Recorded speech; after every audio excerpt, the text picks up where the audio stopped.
Selamat pagi anak-anak sekalian. Semoga kalian semuanya dalam keadaan yang sehat dalam perlindungan Tuhan.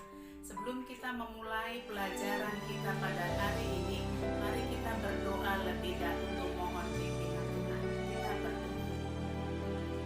Bapa di dalam sorga, terima kasih untuk anugerah Tuhan yang selalu melindungi kami. Tuhan, sebentar kami akan belajar pelajaran agama. Kami mau mengenal firman Tuhan. Karena itu Tuhan, berilah kami hikmat dan pengertian supaya kami dapat belajar dengan baik dan kami dapat mengerti kebenaran firman-Mu, dan beri kami kekuatan untuk melakukannya di dalam kehidupan kami. Terima kasih Bapa, di dalam nama Yesus kami berdoa dan bersyukur kepadamu. Pelajaran kita hari ini memasuki bab yang keempat, yaitu diselamatkan oleh anugerah Allah. Orang berdosa dapat dibebaskan dari hukuman maut hanya oleh karena anugerah Allah di dalam Yesus Kristus dan iman percaya kita kepada Yesus Kristus yang telah mati untuk menebus dan menyucikan segala dosa-dosa kita, sehingga kita dapat dibebaskan dari hukuman maut itu. Firman Allah dalam Efesus 2 ayat 1-9, saya akan membacakannya beberapa ayat saja. Dikatakan begini, dahulu kamu mati dalam pelanggaran-pelanggaran dan dosa-dosamu. Akan tetapi Allah yang kaya dengan belas kasih, dan karena kasih-Nya yang besar itu, Ia menghidupkan kita bersama dengan Kristus. Oleh anugerah kamu telah diselamatkan. Sebab karena kasih karunia kamu diselamatkan oleh iman. Itu bukan hasil usahamu, tetapi pemberian Allah. Jadi bagaimana kita dapat diselamatkan? Yang pertama yaitu keselamatan itu sendiri adalah pemberian Allah secara cuma-cuma.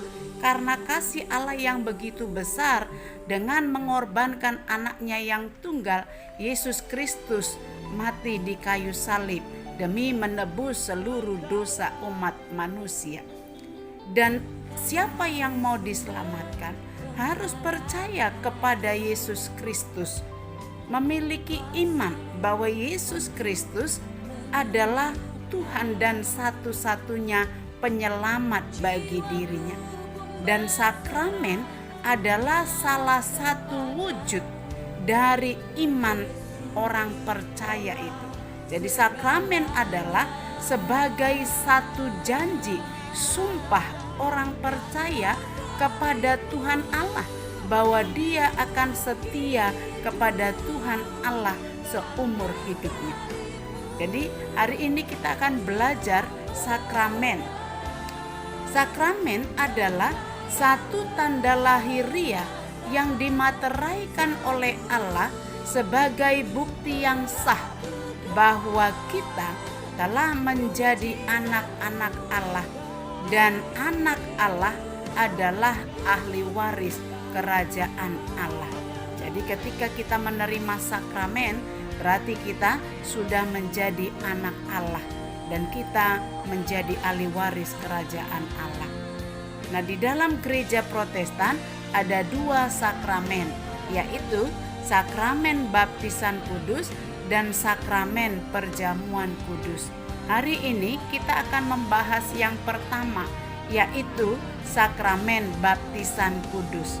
Minggu depan kita akan belajar tentang sakramen perjamuan kudus. Nah, baptisan kudus dari bahasa Yunani yaitu baptizo, artinya menyucikan, membersihkan, membasuh. Karena itu unsur yang digunakan adalah air sebagai simbol dari membersihkan. Jadi ketika orang dibaptis, yang dipakai adalah air. Jadi sakramen baptisan kudus adalah satu tanda pertobatan bahwa orang tersebut telah percaya dan menerima Yesus Kristus sebagai Tuhan dan Juru Selamatnya secara pribadi. Dan ketika kamu percaya kepada Yesus Kristus, maka dosa-dosamu telah diampunkan, dosa-dosamu telah disucikan, dan kamu dibebaskan dari hukuman kekal, yaitu maut itu sendiri. Nah, menurut Martin Luther, Bapak Gereja, dia katakan begini: tidak ada mutiara yang lebih berharga daripada baptisan kudus. Menurutnya, pemberian Allah melalui baptisan sangat banyak dan tak ternilai harganya, yaitu kemenangan kita atas maut dan iblis, adanya pengampunan dosa dari Allah, kemurahan Allah di dalam Yesus Kristus, dan Roh Kudus dengan pemberian-pemberiannya, talenta-talenta, karunia-karunia yang diberikan oleh Allah di dalam Roh Kudus. Nah, makna baptisan kudus. Ketika orang dibaptis, berarti orang itu sudah percaya kepada Yesus Kristus. Jadi baptisan kudus adalah sebagai bukti iman percaya kita kepada Yesus Kristus, bahwa Yesus Kristuslah satu-satunya Tuhan dan penyelamat kita secara pribadi. Nah, orang yang dibaptis juga menunjukkan bahwa orang tersebut telah bertobat. Artinya, ketika kamu dibaptis, kamu bersedia meninggalkan seluruh kehidupan kamu yang lama, cara hidupmu yang lama, yang penuh dengan dosa, dan bersedia memperbaharui diri dan mentaati seluruh perintah Allah di dalam Yesus Kristus yang tertulis di dalam Alkitab.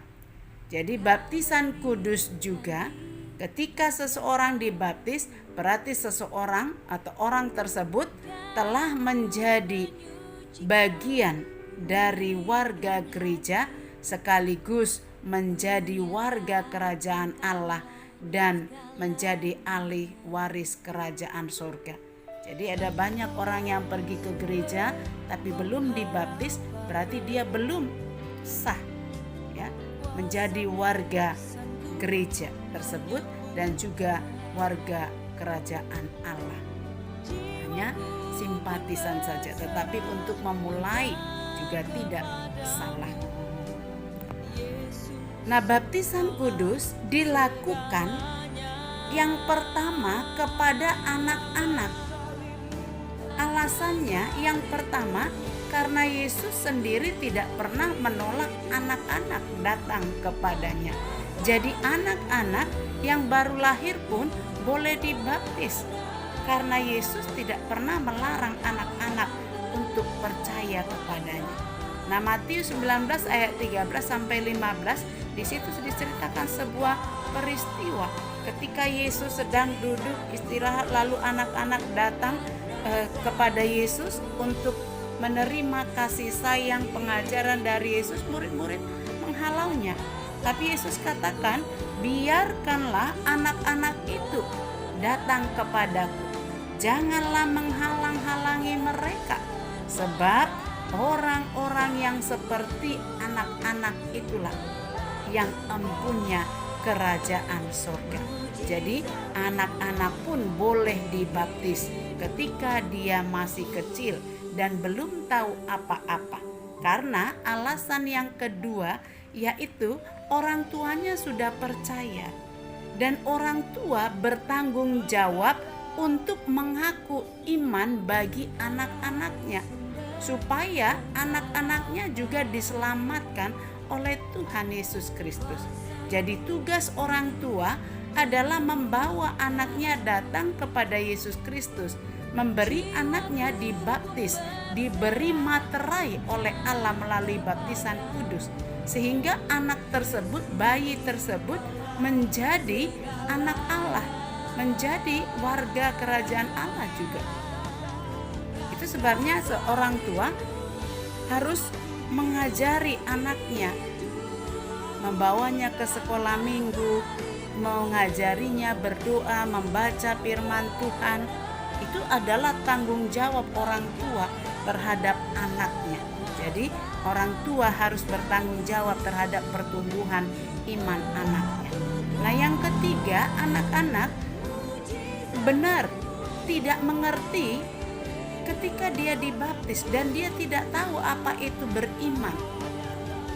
Karena itu, anak-anak ketika dia sudah diajari oleh orang tua tentang iman Kristiani, nanti setelah dia dewasa atau remaja atau akil balik, ketika dia sudah tahu tentang arti tanggung jawab, maka anak tersebut yang sudah dibaptis ketika bayi harus diajari tentang iman orang percaya, bagaimana menjadi orang yang percaya, tanggung jawab sebagai orang percaya.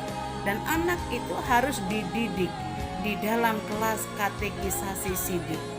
Lalu nanti setelah dia mengerti bagaimana menjadi orang percaya, tanggung jawabnya sebagai orang percaya, dia harus mengaku iman secara pribadi di depan jemaat. Jadi ketika bayi, orang tuanya yang mengaku iman untuk anaknya. Nah, nanti setelah dewasa, maka anak itu akan mengaku imannya sendiri di hadapan Tuhan dan juga jemaat. Jadi bukan lagi orang tuanya. Jadi baptisan waktu anak-anak diperbolehkan dan itu benar dengan alasan-alasan yang sudah Ibu jelaskan tadi. Yang kedua yaitu baptisan kudus dilakukan kepada orang dewasa. Nih, ada beberapa alasan. Nah, mungkin tadi waktu dia kecil dia belum percaya kepada Yesus karena orang tuanya juga belum percaya. Tapi setelah dia dewasa, dia baru mengenal Yesus Kristus, apakah lewat hamba Tuhan, apakah lewat temannya, bahkan berbagai cara.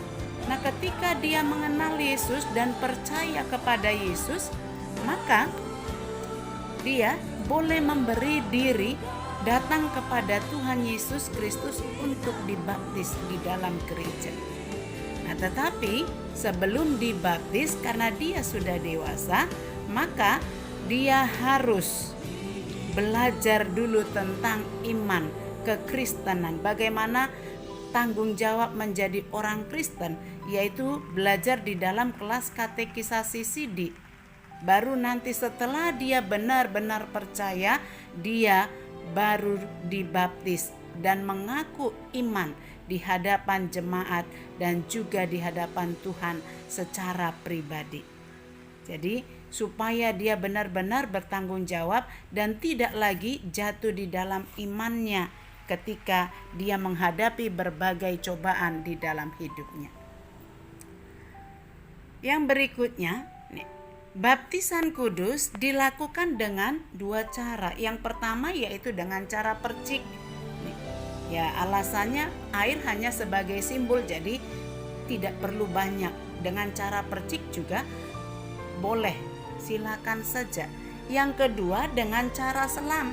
Alasannya Yesus dibaptis dengan cara diselam di Sungai Yordan. Jadi mau diselam atau dipercik tidak masalah, teknis tidak menentukan hasil. Yang paling penting adalah iman, percaya kepada Yesus Kristus.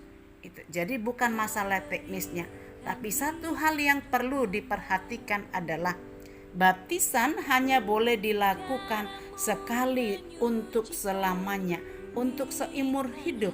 Jadi tidak boleh baptis ulang, karena baptis ulang menunjukkan bahwa orang tersebut tidak percaya bahwa nama Allah, kuasa nama Allah Bapa, Anak dan Roh Kudus tetap sama kuasanya dulu, sekarang dan selamanya. Jadi dibaptis waktu bayi dengan nama Allah Bapa, Anak, dan Roh Kudus. Baptis dewasa juga tetap dengan nama Allah Bapa, Anak, dan Roh Kudus. Itu sebabnya tidak perlu ada baptis ulang. Jadi hanya sekali untuk seumur hidup. Nah, pelajaran kita sampai di sini hari ini. Minggu depan kita akan belajar tentang baptisan kudus. Terima kasih, tetap sehat, Tuhan memberkati.